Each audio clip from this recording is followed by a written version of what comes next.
এই ভিডিওটো কেৱল মাত্ৰ সেইসকল ষ্টুডেণ্টৰ কাৰণে যিসকল ষ্টুডেণ্টে গোটেই বছৰ কিবা কাৰণত পঢ়িব পৰা নাই আৰু বৰ্তমান মেট্ৰিক আৰু হায়াৰ ছেকেণ্ডাৰী চূড়ান্ত পৰীক্ষাত ভাল নম্বৰ লৈ উত্তীৰ্ণ হ'ব বিচাৰে। Dear student, welcome to my YouTube channel. আহি গ'ল মেট্ৰিক আৰু হায়াৰ ছেকেণ্ডাৰী চূড়ান্ত পৰীক্ষা, কিন্তু আজিলৈকে বহু সংখ্যক ছাত্ৰ ছাত্ৰীয়ে সম্পূৰ্ণ সিলেবাছ পঢ়িব পৰা নাই।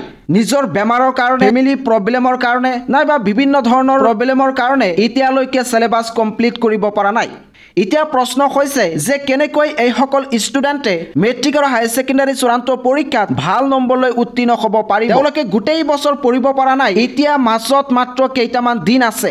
এই দিনকেইটাত কেনেকৈ পঢ়িলে তেওঁলোকে ফাৰ্ষ্ট ডিভিজন, ছেকেণ্ড ডিভিজন আৰু এটলিষ্ট থাৰ্ড ডিভিজনলৈ উত্তীৰ্ণ হ'ব পাৰিব, তাৰ কাৰণে মই 7টা টিপছ লৈ আহিছোঁ। যদি কোনোবা এজন ষ্টুডেণ্টে এই 7টা টিপছ মানিব পাৰে তেতিয়াহ'লে মেট্ৰিক আৰু হায়াৰ ছেকেণ্ডাৰী চূড়ান্ত পৰীক্ষাত 100% গেৰাণ্টি ভাল নম্বৰ লৈ উত্তীৰ্ণ হ'ব পাৰিব।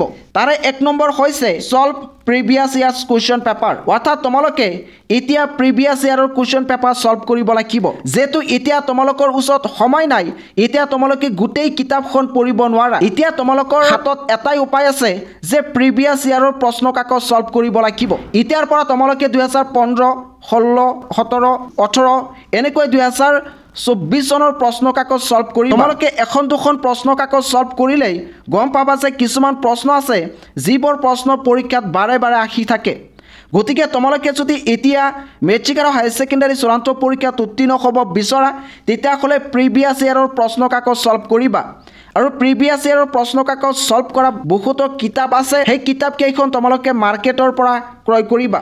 2 নম্বৰ পইণ্টটো হৈছে ৰিভাইজ থ্ৰলি। তোমালোকে যিকেইখন প্ৰিভিয়াছ ইয়াৰৰ প্ৰশ্ন কাকত সলভ কৰিবা সেই প্ৰশ্ন কাকত কেইখন বাৰে বাৰে ৰিভাইজ কৰিবা, যাতে তোমালোকৰ মনৰ পৰা আঁতৰি নাযায়, যাতে তোমালোকে পৰীক্ষাত সেইবোৰ ভালদৰে লিখিব পাৰা। 3 নম্বৰ পইণ্টটো হৈছে make a checklist of repeatedly asked question. কিতাপত এনেকুৱা ধৰণৰ কিছুমান কুৱেশ্যনছ আছে যিবোৰ পৰীক্ষাত বাৰে বাৰে আহি থাকে, যিবোৰ প্ৰশ্ন নোহোৱাকৈ কোনো এখন প্ৰশ্ন কাকত হ'ব নোৱাৰে। গতিকে তোমালোকে যেতিয়া প্ৰিভিয়াছ ইয়াৰৰ প্ৰশ্ন কাকত সলভ কৰিবা তেতিয়া তোমালোকে নিজেই এনালাইচিছ কৰিব পাৰিবা যে কোনকেইটা প্ৰশ্ন বাৰে বাৰে আহি থাকে।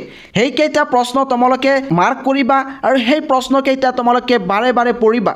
তোমালোকে কিতাপত চাবা যে কোনকেইটা প্ৰশ্ন চূড়ান্ত পৰীক্ষাত বাৰে বাৰে আহি আছে, সেই প্ৰশ্নকেইটা তোমালোকে ভালদৰে মুখস্থ কৰিবা, কণ্ঠস্থ কৰিবা, যাতে পৰীক্ষা তোমালোকৰ এটা লাইনো ভুল নহয়।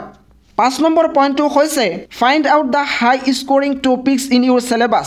চিলেবাছত কিছুমান হাই স্ক'ৰিং টপিকছ আছে, কিছুমান এনেকুৱা টপিকছ আছে যিবোৰ টপিকছৰ পৰা 20 নম্বৰ আহে। ফিজিক্স, কেমেষ্ট্ৰি, বায়'লজি নাইবা ছ'চিয়েল ছায়েন্স, এই ছাবজেক্টৰ কি ইউনিটৰ পৰা 20 প্ৰশ্ন আহে সেই ইউনিটটো তোমালোকে ভালদৰে পঢ়িবা।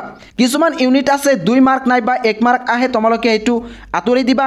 কিন্তু কিছুমান ইউনিট আছে য'ৰ পৰা 20 মাৰ্ক, 10 মাৰ্কছ, 15 মাৰ্কছ আহে, তোমালোকে সেই ইউনিটকেইটা ভালদৰে পঢ়িবা। যিহেতু এতিয়া তোমালোকৰ হাতত সময় নাই, এতিয়া কিন্তু তোমালোকে সম্পূৰ্ণ চিলেবাছ পঢ়িব নোৱাৰা।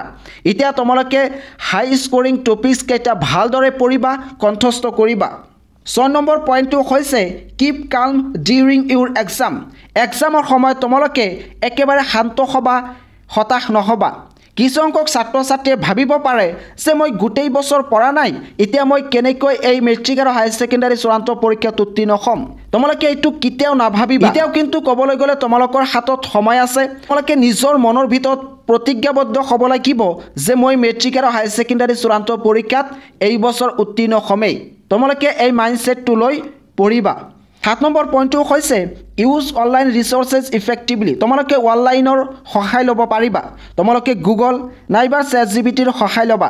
এতিয়া তোমালোকে ধৰি লোৱা যে প্ৰিভিয়াছ ইয়াৰৰ কোনোবা এটা প্ৰশ্ন দেখিলা, কিন্তু সেই প্ৰশ্নৰ উত্তৰটো কিতাপত ওলাবলৈ হ'লে বহুত টাইম লাগিব, কাৰণ তোমাৰ ধাৰণা নাই যে এই প্ৰশ্নৰ উত্তৰটো কোনটো চেপ্টাৰত আছে, কোনটো ঠাইত আছে। গতিকে তোমালোকে সময় নষ্ট নকৰিবা, ইয়াৰ পৰিৱৰ্তে চিম্পলি সেই প্ৰশ্নটো তোমালোকে গুগল নাইবা ChatGPTত মাৰি দিবা, তোমাক একুৰেট এনচাৰ দি দিব। গতিকে এতিয়া তোমালোকৰ হাতত যেহেতু সময় নাই, তোমালোকে অনলাইনৰ সহায় ল'বা, ইউটিউবৰ সহায় ল'বা নাইবা টিচাৰসকলৰ সহায় ল'বা, যাতে তোমালোকৰ পৰীক্ষাটো ভাল হয়। মই আকৌ শৰ্টকাট কৈছোঁ এই 7টা পইণ্টৰ বিষয়ে। 1 নম্বৰ হৈছে তোমালোকে প্ৰিভিয়াছ ইয়াৰৰ প্ৰশ্ন কাকত সলভ কৰিবা। 2 নম্বৰ হৈছে ৰিভাইজ থ্ৰলি, অৰ্থাৎ সেই প্ৰশ্নবোৰ যি মুখস্থ কৰিলা সেইবোৰ বাৰে বাৰে ৰিভাইজ কৰিবলৈ চেষ্টা কৰিবা। 3 নম্বৰ হৈছে যিবোৰ প্ৰশ্ন পৰীক্ষাত বাৰে বাৰে আহি থাকে তাৰ এটা চেকলিষ্ট বনাবা। 5 নম্বৰ পইণ্টটো হৈছে যিটো টপিকৰ পৰা বেছি প্ৰশ্ন আহে সেই টপিকছটো তোমালোকে ভালদৰে পঢ়িবা। 6 নম্বৰ পইণ্টটো হৈছে তোমালোকে পৰীক্ষাৰ সময়ত হতাশ নহবা, পৰীক্ষাৰ সময়ত তোমালোকে শান্ত হৈ থাকিবা, মাইণ্ডটো ফ্ৰেছ কৰি ৰাখিবা। 7 নম্বৰ পইণ্টটো হৈছে তোমালোকে অনলাইনৰ সহায় ল'বা, যেনেকৈ গুগল, ChatGPT, ইউটিউব এনেকুৱা ধৰণৰ প্লেটফৰ্মৰ পৰা তোমালোকে সহায় ল'বা। আশা কৰিছোঁ তোমালোকে যদি এইকেইটা টিপছ ফ'ল' কৰিব পাৰা তেতিয়াহ'লে মেট্ৰিক আৰু হায়াৰ ছেকেণ্ডাৰী চূড়ান্ত পৰীক্ষাত ভালদৰে উত্তীৰ্ণ হ'ব পাৰিবা। মই তোমালোকক এটা ছাজেষ্ট কৰিব বিচাৰিছোঁ, ইতিমধ্যে HD ইণ্টাৰনেশ্যনেলে মেণ্টৰ্ছ টেষ্ট পেপাৰ মুকলি কৰিছে। এই মেণ্টৰ্ছ টেষ্ট পেপাৰত অসমৰ গোটেইকেইখন ডিষ্ট্ৰিক্টৰ প্ৰি টেষ্ট এক্সামিনেশ্যনৰ প্ৰশ্ন কাকত আছে। যদি মেট্ৰিক পৰীক্ষাৰ্থীসকলে উত্তীৰ্ণ হ'ব বিচাৰে তেতিয়াহ'লে এই মেণ্টৰ্ছ টেষ্ট পেপাৰখন ক্ৰয় কৰিব পাৰে। ওচৰৰ বুক ষ্ট'ৰত এই কিতাপখন পাব। আৰু হায়াৰ ছেকেণ্ডাৰী ছাত্ৰ ছাত্ৰীসকলৰ কাৰণে এক্সাম বুষ্টাৰ ইতিমধ্যে পাব্লিছ হৈছে। সেই এক্সাম বুষ্টাৰ তোমালোকে ক্ৰয় কৰিব পাৰা। এক্সাম বুষ্টাৰৰ লিংক এইটো ভিডিঅ'ৰ ডিছক্ৰিপশ্যনত দিয়া আছে। ইয়াৰ উপৰি তোমালোকে মাষ্টাৰ টেষ্ট পেপাৰ পাবা ক্লাছ 12ৰ কাৰণে। তোমালোকে সেই প্ৰশ্ন কাকত সেই কিতাপকেইখন ক্ৰয় কৰিবা। ইয়াতে প্ৰি টেষ্ট এক্সামিনেশ্যনৰ প্ৰশ্ন কাকত আছে। তোমালোকে প্ৰিভিয়াছ ইয়াৰৰ প্ৰশ্ন কাকত সলভ কৰিবা, লগতে প্ৰি টেষ্ট এক্সামিনেশ্যনৰ যিবোৰ প্ৰশ্ন আছে সেই প্ৰশ্ন কিন্তু তোমালোকে সলভ কৰিবা। নহ'লে কিন্তু তোমালোকৰ হাতত এতিয়া কোনো ধৰণৰ উপায় নাই। এতিয়া তোমালোকে যদি কিতাপৰ এফালৰ পৰা গোটেই কিতাপখন পঢ়িব বিচৰা তোমালোকৰ সময় নহ'ব। গতিকে তোমালোকে অলপ সময়ৰ ভিতৰত যাতে উত্তীৰ্ণ হ'ব বিচৰা তাৰ কাৰণে স্মাৰ্ট ৱৰ্ক কৰিব লাগিব, লগতে হাৰ্ড ৱৰ্ক কৰিব লাগিব। তোমালোকে এতিয়া বিশেষকৈ প্ৰিভিয়াছ ইয়াৰৰ প্ৰশ্ন কাকত লগতে প্ৰি টেষ্ট এক্সামিনেশ্যনৰ প্ৰশ্ন কাকত বেছিকৈ সলভ কৰিব লাগিব। তেতিয়াহে তোমালোকে দেখিবলৈ পাবা ফাইনেল পৰীক্ষাত বেছিভাগ প্ৰশ্ন কমন পৰিছে।